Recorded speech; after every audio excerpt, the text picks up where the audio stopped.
Hello my dear students. तो कैसे हैं आप लोग। उम्मीद करता हूं कि आप लोग स्वस्थ होंगे, मस्त होंगे, अपनी पढ़ाई में व्यस्त होंगे। दोस्तों, मैं विनय विश्वकर्मा आपका स्वागत करता हूं आपके अपने चैनल विनय से स्टडी में। तो दोस्तों, आज के वीडियो में हम क्लास 12 बायोलॉजी का 20 महत्वपूर्ण टिप्पणी को पढ़ेंगे जो हमारे बोर्ड एग्जाम में पूछे जाते हैं। तो आज का वीडियो आपके लिए मोस्ट इंपॉर्टेंट है, वीडियो को स्किप मत कीजिएगा। अगर आप वीडियो पर नए हैं तो वीडियो को लाइक कर दीजिए और चैनल पर नए तो सब्सक्राइब कर दीजिए। आइए वीडियो को स्टार्ट करते हैं। देखिए, पहला क्वेश्चन हमारा क्या है। पहला क्वेश्चन हमारा है कि द्विनिषेचन पर संक्षिप्त टिप्पणी लिखिए।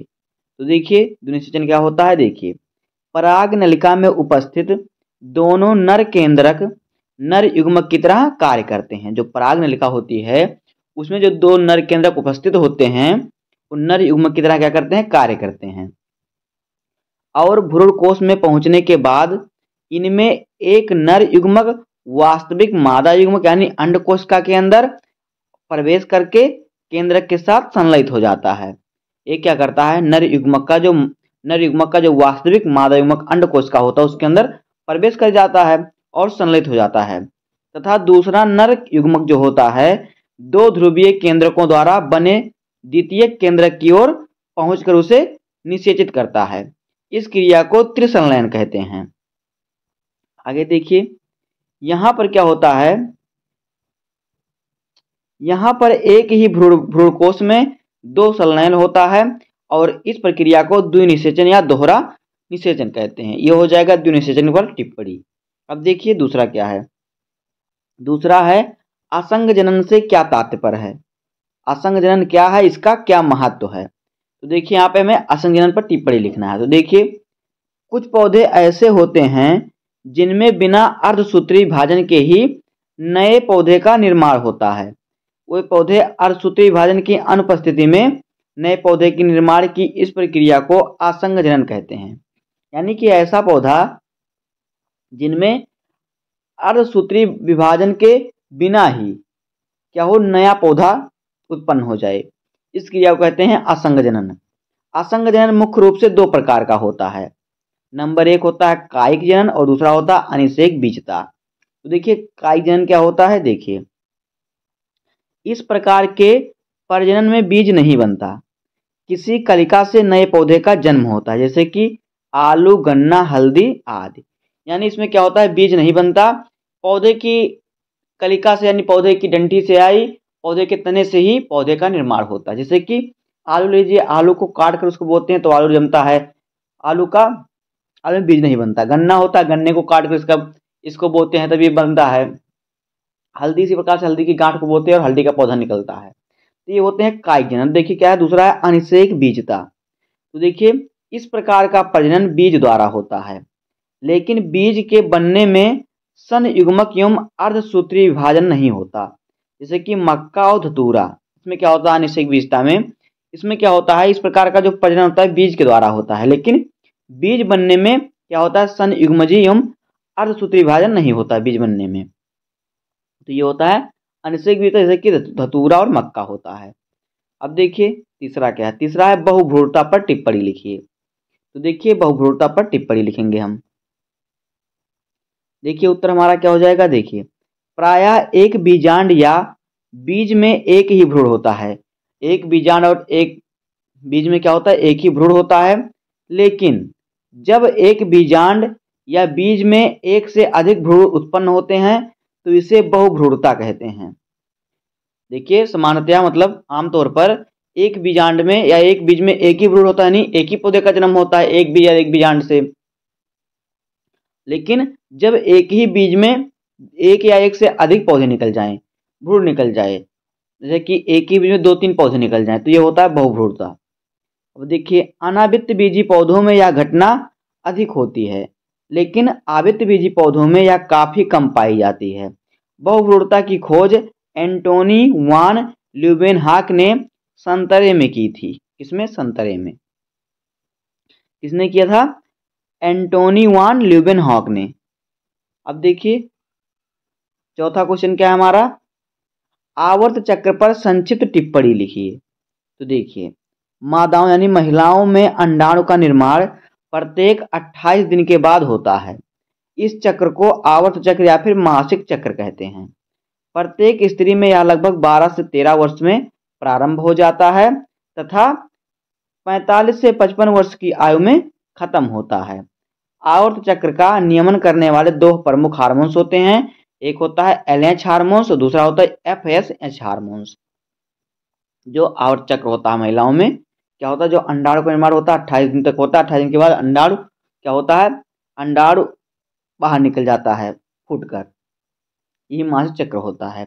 यह चक्र जो स्त्री होती है उसमें 12 से 13 वर्ष की आयु में प्रारंभ होता है और 45 से 55 वर्ष की आयु में खत्म होता है। जब ये पहली बार होता है आवर्त चक्र, उसे बोलते हैं रजोदर्शन।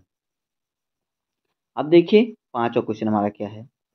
5वां नंबर का क्वेश्चन है कि मनुष्य में लिंग निर्धारण पर संक्षिप्त टिप्पणी लिखिए। तो देखिए, मानव के प्रत्येक कोशिका में 23 जोड़ी गुणसूत्र पाए जाते हैं। जो मानव होता है, चाहे स्त्री हो या पुरुष हो, उनमें 23 जोड़ी गुणसूत्र होते हैं, यानी 46 गुणसूत्र पाया जाता है। जिनमें से 22 जोड़ी गुणसूत्र जो होते हैं कायिक गुणसूत्र होते हैं, यानी कायिक गुणसूत्र शारीरिक गुणसूत्र होते हैं, जिनकी संख्या स्त्री व पुरुष में समान होती है। जो 22 जोड़ी होते हैं इसमें स्त्री व पुरुष में समान समान होता है, लेकिन जबकि एक जोड़ी गुणसूत्र जो होता है लिंग गुणसूत्र होता है। तो लिंग गुणसूत्र दोनों में असमान होता है। जैसे कि देखिए, जो मादा यानी महिला होती है, महिला का लिंग गुणसूत्र XX तथा नर यानी जो पुरुष होता है, पुरुष का जो लिंग गुणसूत्र होता है XY होता है। इन्हीं गुणसूत्रों के द्वारा मानव में लिंग का निर्धारण होता है। जैसे कि देखिए, अगर महिला का X पुरुष के X से मिलता है तो लड़की का जन्म होता है। अगर महिला का X गुणसूत्र पुरुष के Y गुणसूत्र से मिलेगा तो लड़के का जन्म होगा। इसी प्रकार से होता है मनुष्य में लिंग निर्धारण। अब देखिए अगला क्वेश्चन क्या है, क्वेश्चन नंबर 6। देखिए क्या है, कह रहा है कि आपूर्ण प्रभाविता पर संक्षिप्त टिप्पणी लिखिए। तो देखिए, दो विपरीत लक्षण वाले पौधों के बीच संकरण कराने पर जब एक लक्षण दूसरे पर पूर्ण रूप से प्रभावी ना हो सके तो इस घटना को आपूर्ण प्रभाविता कहते हैं। आपूर्ण प्रभाविता क्या है, जब दो विपरीत लक्षण वाले पौधों के बीच क्या कराएं, संकरण कराएं, दोनों पौधों के लक्षण विपरीत हों, लेकिन क्या हो, जब एक लक्षण दूसरे पर पूर्ण रूप से प्रभावित ना हो सके, यानी दोनों अपना अपना लक्षण प्रदर्शित करें हल्का हल्का, कोई पूरा प्रभावी ना हो सके, ना कोई छिप सके और ना कोई दिख सके। तो यही होता है आपूर्ण प्रभाविता, पूरा नहीं हो पाया आपूर्ण प्रभाविता। जैसे कि देखिए किसमें होता है, मिराबिलिसस जलापा में। देखिए जैसे कि लाल पुष्प के पौधे और सफेद पुष्प के पौधे में हम संकरण कराते हैं तो क्या होता है, F1 पीढ़ी में जो होते हैं गुलाबी पौधे होते हैं, क्या गुलाबी पुष्प वाले पौधे होते हैं, यानी कि ना सफेद दिख रहा है, ना लाल दिख रहा है और ना ही सफेद दिख रहा है, दोनों का मिक्सचर दिख रहा है। तो क्या हो गया, ये हो गया आपूर्ण प्रभाविता। अब इसमें देखिए क्या होता है, ये किसके अनुपात में होता है, एक इसमें लाल होगा, जिसका दूसरी बार कराएंगे इसका जो है संलयन, तो एक लाल होगा और दो पौधा गुलाबी होगा, एक सफेद होगा। इस प्रकार से 1:2:3 के अनुपात में दूसरी पीढ़ी बनती है। अब देखिए 7वां नंबर क्वेश्चन क्या है। देखिए 7 नंबर क्वेश्चन कह रहा है कि मानव जीनोम परियोजना पर संक्षिप्त टिप्पणी लिखिए। तो देखिए, मानव जीनोम एक बड़े स्तर की परियोजना है जिसके अंतर्गत मनुष्य के जीनोम में उपस्थित समस्त जीन की पहचान की जाती है। जो मानव जीनोम होता है क्या होता है, एक बड़े स्तर की परियोजना है जिसके अंतर्गत क्या होता है, मनुष्य के जीनोम में उपस्थित समस्त जीनों की पहचान की जाती है। मानव जीनोम में 3 × 10⁹ क्षार युग्म हैं तथा प्रति क्षार पहचानने के लिए $3 का खर्च आता है, यानी हर एक क्षार को पहचानने के लिए कितना, $3, यानी कि जैसे कि हमारे यहाँ का 85 रुपया अमेरिका का $1 हो गया, तो लगभग से 250 रुपये तक का खर्च पड़ता है एक गुणसूत्र को, एक क्षार को पहचानने के लिए। इस परियोजना की प्रक्रिया को पूरा होने में लगभग 13 वर्ष लगते हैं, यानी 13 साल का समय लगता है। इसे व्यापकता के कारण महापरियोजना भी कहते हैं, यानी इतना विशाल है, यानी इतना व्यापक, इतना फैला हुआ है, इतना सबको इसके बारे में मालूम है, इसलिए इसे क्या कहते हैं, महापरियोजना। अब देखिए अगला क्वेश्चन क्या है, क्वेश्चन नंबर 8। क्या है कि कह रहा है कि डीएनए फिंगरप्रिंटिंग पर संक्षिप्त टिप्पणी लिखिए। तो देखिए उत्तर, डीएनए फिंगरप्रिंटिंग एक ऐसी तकनीकी है जिसकी सहायता से विभिन्न व्यक्तियों अथवा जीवधारियों के डीएनए में विभिन्नताओं को देखा जा सकता है। जो डीएनए फिंगरप्रिंटिंग है यह एक ऐसा प्रक्रिया, तकनीकी या साधन है जिसकी सहायता से अनेक प्रकार के व्यक्तियों अथवा जीवों में उनके डीएनए की विभिन्नता देखी जा सकती है। इस तकनीकी को सर्वप्रथम अलेक जेफ्रे ने इंग्लैंड में विकसित किया था। इसने अलेक जेफ्रे ने। आगे देखिए डीएनए फिंगरप्रिंट विभिन्न ऊतकों जैसे कि बाल से भी ले सकते हैं, खून, लार, त्वचा, वीर्य, योनि द्रोह आदि से प्राप्त किया जा सकता है। इसका उपयोग करके किसी खूनी, बलात्कारी, पैतृत्व के संबंध आदि की पहचान की जा सकती है। जैसे कि खूनी का अगर बाल मिल जाए या खून मिल जाए, लार मिल जाए, त्वचा का कोई अंग मिल जाए, उसका वीर्य मिल जाए, तो इससे हम इसे पहचान सकते हैं। पैतृक में संबंध यानी कोई पिता अपने पुत्र को अपना पुत्र नहीं मान रहा है तो डीएनए के द्वारा उससे मालूम चल जाएगा कि इसका असली पिता कौन है। अब देखिए अगला क्वेश्चन क्या है। अगला क्वेश्चन है कि टीकाकरण पर संक्षिप्त टिप्पणी लिखिए। तो देखिए उत्तर, टीका निलंबित कोशिकाओं, शुष्क सूक्ष्म जीवों या फिर कोशिकाओं द्वारा उत्सर्जित एक उत्पाद है। जो टीका यानी जो इंजेक्शन लगता है वो निलंबित कोशिकाओं या फिर शुष्क सूक्ष्म जीवों या फिर कोशिकाओं द्वारा उत्सर्जित जो होता है एक उत्पाद है जिसका उपयोग प्रतिरक्षा प्रदान करने के लिए किया जाता है। यह एंटीजन का घोल होता है, जो इंजेक्शन होता है उसमें एंटीजन का घोल होता है जिसे इंजेक्शन द्वारा शरीर में प्रवेश करा के प्रतिरक्षा प्रदान किया जाता है। इस प्रक्रिया को टीकाकरण कहते हैं। आगे देखिए,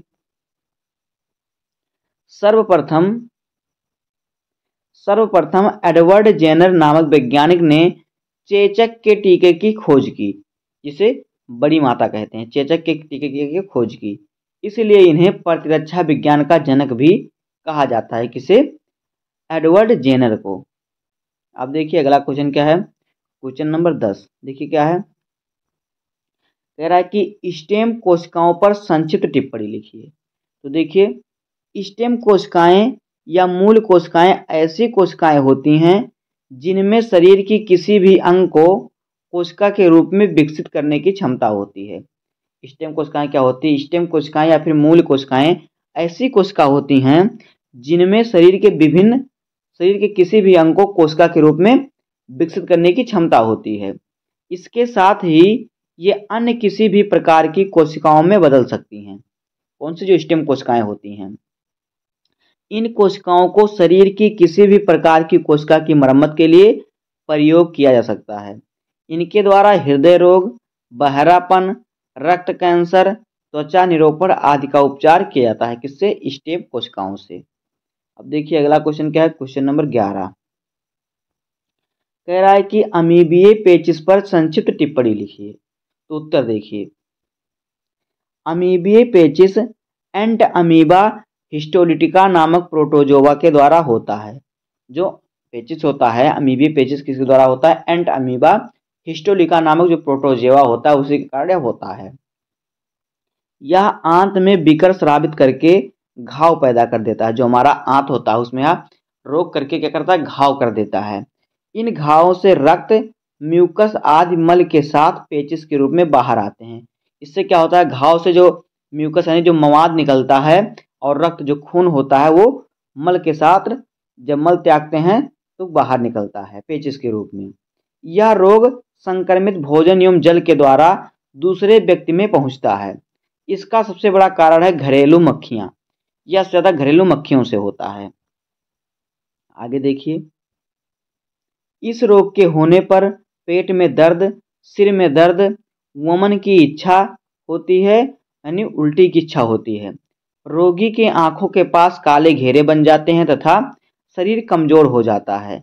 इस रोग से बचने का सबसे अच्छा उपाय है व्यक्तिगत स्वच्छता व साफ सुथरा भोजन का सेवन करना।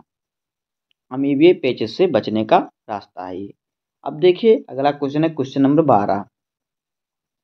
कह रहा है कि हाथी पांव या फाइलेरियासिस पर संक्षिप्त टिप्पणी लिखिए, इसे फाइलेरिया रोग कहते हैं। तो देखिए, यह रोग क्यूलेक्स मच्छर के द्वारा काटने से फैलता है।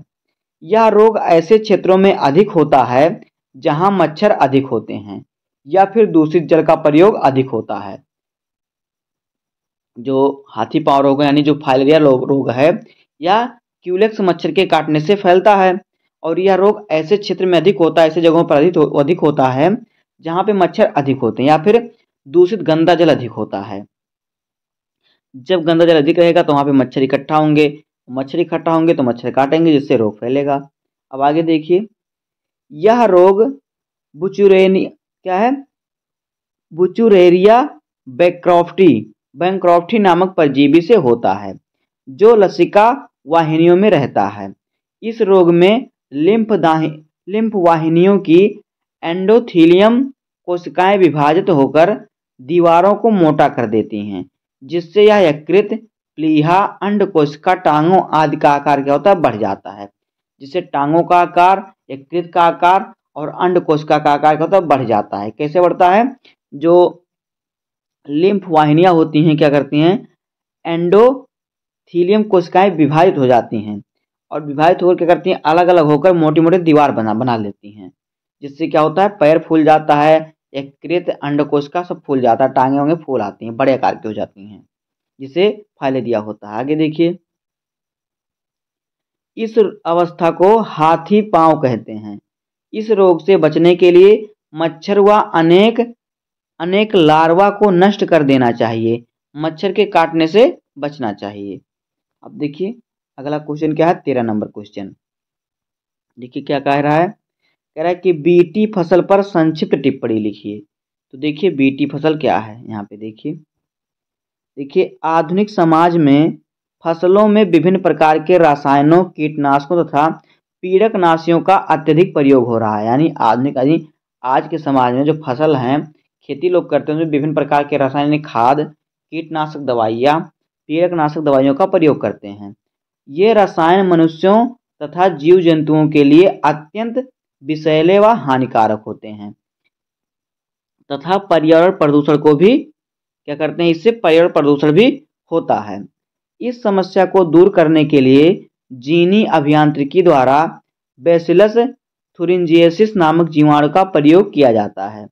इसके द्वारा तैयार किए गए पौधों को बीटी फसल कहते हैं, जो कीट रोधी होते हैं, यानी जिनमें कीट नहीं लगते तथा इससे फसल की उपज भी कई गुना बढ़ जाती है। अब देखिए आगे देखिए 14 नंबर क्वेश्चन क्या है। देखिए कह रहा है कि प्लाज्मिड पर संक्षिप्त टिप्पणी लिखिए। तो देखिए प्लाज्मिड किसी कोशिका में एक छोटा सा डीएनए अणु होता है जो गुणसूत्रों के डीएनए से क्या होता है, अलग होता है, जो प्लाज्मिड होता है। यह स्वतंत्र रूप से अपना प्रतिरूप बना सकता है। ये अधिकतर बैक्टीरिया में छोटे गोलाकार व 2 रज्जुओं वाले डीएनए अणुओं के रूप में मिलते हैं। जहां गुणसूत्र का डीएनए जीवों को सूचना देता है, वहां प्लाज्मिड का जो डीएनए होता है असाधारण परिस्थितियों में जीव को लाभ पहुंचाता है। ये होता है प्लाज्मिड डीएनए जो होता है। अब देखिए अगला क्वेश्चन नंबर 15। देखिए क्या कह रहा है, कह रहा है कि जीन चिकित्सा पर संक्षिप्त टिप्पणी लिखिए। तो देखिए जीन चिकित्सा में किसी मनुष्य में उपस्थित दोषपूर्ण जीन की, दोषपूर्ण यानी जो जीन जो होते हैं दोषपूर्ण होते हैं, उनको स्वस्थ व क्रियाशील जीन में बदला, यानी जो कोई जीन है जो स्वस्थ नहीं है, कार्य नहीं करा, तो उसे क्या करते हैं, जीन चिकित्सा द्वारा जीन को स्वस्थ या फिर क्रियाशील यानी कार्य करने के लिए उसे बदल देते हैं, उसे कार्यशील बना देते हैं। जीन चिकित्सा द्वारा किसी बच्चे या भ्रूण में चिन्हित किए गए जीन के दोषों का सुधार किया जा सकता है। इसमें रोग का उपचार करने के लिए स्वस्थ जीन को व्यक्ति की कोशिका या ऊतक में प्रवेश कराया जाता है। आगे देखिए, जो दोषपूर्ण जीन की क्षतिपूर्ति करके उसमें कार्यों को संपन्न करते हैं, इसका पहला प्रयोग सन 1990 ईस्वी में एक 4 वर्षीय लड़की में किया गया था, जो जीन चिकित्सा है। अब देखिए क्वेश्चन नंबर 16 क्या है, कह रहा है कि परजीविता पर संक्षिप्त टिप्पणी लिखिए। तो देखिए परिजीविता एक ऐसी पारस्परिक क्रिया है जिसमें एक जीव को लाभ होता है तथा दूसरे जीव को क्या होता है, हानि होता है। इस प्रकार के सजीव अपना पोषण प्राप्त करने के लिए दूसरे जीव पर आश्रित रहते हैं, जैसे कि अमरबेल व किसी पौधे के बीच संबंध, जैसे कि जो दूसरे पौधे पर उग जाते हैं। इसमें क्या होता है, एक जीव को क्या होता है, लाभ होता है और दूसरे जीव को न तो हानि होता है और न ही लाभ होता है। अब देखिए अगला क्वेश्चन क्या है, क्वेश्चन नंबर 17। ये क्या है, कह रहा है कि सहभोजिता पर संक्षिप्त टिप्पणी लिखी। देखिए सहभोजिता क्या है। सहभोजिता एक ऐसी पारस्परिक क्रिया है जिसमें एक जीव को लाभ होता है जबकि दूसरे जीव को न लाभ होता है और न ही हान होता है। जैसे कि आम की शाखा पर आर्किड व होयल की पीठ पर रहने वाले वार्नेकल को तो लाभ होता है जबकि आम व होयल को कोई लाभ व हानि नहीं होता। देखिए आम की शाखा पर आर्किड का पौधा उगता है और होयल की जो पीठ है उस पर वार्नेकल्स रहते हैं।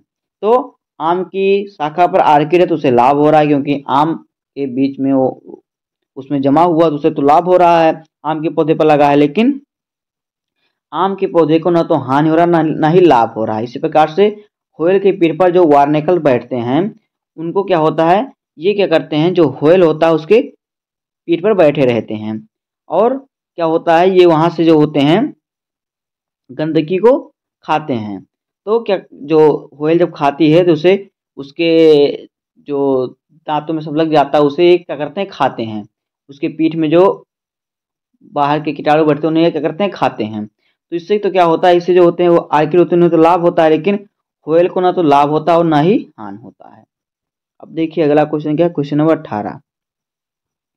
कह रहा है कि सहोपकारिता पर संक्षिप्त टिप्पणी लिखिए। तो देखिए सहोपकारिता एक ऐसी पारस्परिक क्रिया है जिसमें दोनों जीवों को लाभ होता है, जैसे कि कवक तथा शैवाल के बीच संबंध।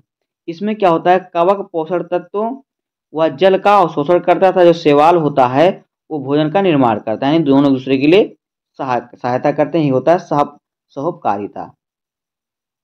अब देखिए अगला क्वेश्चन क्या है, क्वेश्चन नंबर 19। कह रहा है कि रेड डाटा बुक पर संक्षिप्त टिप्पणी लिखिए। तो देखिए क्या है, विश्व संरक्षण संघ यानी वर्ल्ड कंजर्वेशन यूनियन, विश्व संरक्षण संघ ने जैव विविधता के संरक्षण के लिए संकटग्रस्त जीवों की एक सूची तैयार की है जिसे रेड डाटा बुक कहते हैं। यानी संकटग्रस्त यानी जो जीव विलुप्त होने की कगार पर हैं उनका एक लिस्ट तैयार किया गया है, वही है रेड डाटा बुक। इस सूची में उन सभी जीवों को शामिल किया गया है जो विलुप्त होने के कगार पर हैं। इस बुक के द्वारा संकटग्रस्त जीवों की जानकारी आसानी से मिल जाती है। इसका प्रकाशन सन 1963 ईस्वी में स्विट्जरलैंड में हुआ था। अब देखिए अगला क्वेश्चन क्या है, क्वेश्चन नंबर 20। देखिए क्या है, राष्ट्रीय उद्यान पर संक्षिप्त टिप्पणी लिखिए। तो देखिए राष्ट्रीय उद्यान वह क्षेत्र होता है जहां पर वन्य जीव तथा पारस्परिक तंत्र दोनों के संरक्षण के लिए अनुकूल परिस्थितियां होती हैं।